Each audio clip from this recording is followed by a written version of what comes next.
Pulp Fiction.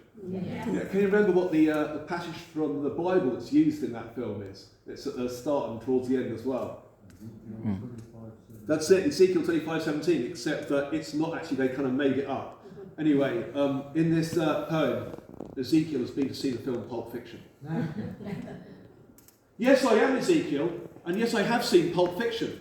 I will tell you about it. It was the fall of 1994, 3 years after the Cold War. Those days, not much need for my kind of pessimism. So when I heard the movie used words for my prophecy, I was flabbergasted. Took myself off to the flicks.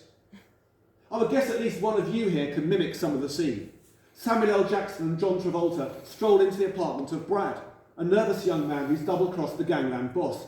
Jackson raises his revolver, renders Ezekiel 25:17, then lays down vengeance. Afterwards, I sat in a diner, rigid and speechless. It wasn't just that scene, I hated the whole movie. The casual brutality, needless obscenity, the drugged-up stupidity, the sexuality. I looked one way, then the other. On the next table, I saw the likenesses of Samuel P. Huntingdon and Francis Fukuyama, two acclaimed academics of the moment. Fukuyama, sipping a strawberry milkshake, posited that Jackson's resolution at the finality of the movie, fulfill Ezekiel's prophecy of the finder of lost children, was a metaphor for the role of the United States in the triumph of liberal democracy. I clapped my hands, stamped my feet, leaned over and shouted, I never uttered that garbage about the finder of lost children. It's an accretion added in by a producer to give some kind of grandeur to two gunmen more concerned by the naming of a hamburger than the collateral loss of human life. The man I took to be Samuel B. Huntingdon must have recognised me, because he put down his flavoured Coke and spoke senatorially. Mister, the stuff about the burgers, it's irony, marker of our civilization, a cultural shibboleth that unites us with our allies. The Spirit of the Lord came down upon me. I leapt up onto the red formica table, ripped out what remained of my hair, pointed my finger at everyone in the dining room and screamed, see how my hair is scattered? One day your children will all be scattered. That got me an involuntary commitment to a psychiatric institute on the grounds of perceptual abnormalities. I would call them visions, delusional grandiosity. Well, I am a holy prophet, and violently sexual thoughts.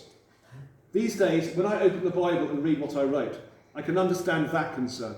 Misogyny in chapters 16 and 23, for example. But listen to this.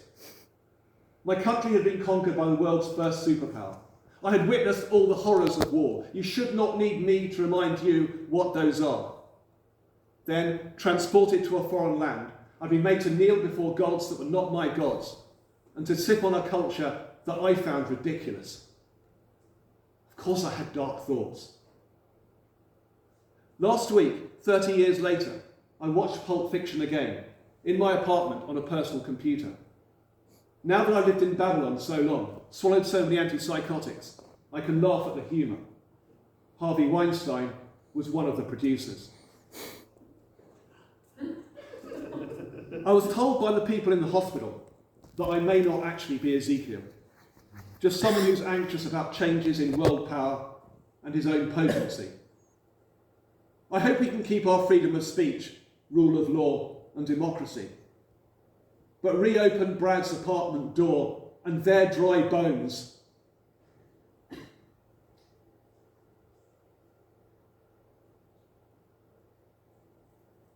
crashed to the floor, shot through with sarcasm, left to rot, the gunman long gone with a briefcase of what? Money? If we can speak the truth bravely, we can make those dry bones live, even in a valley of fear. I want to go home now. I think that's probably a good idea.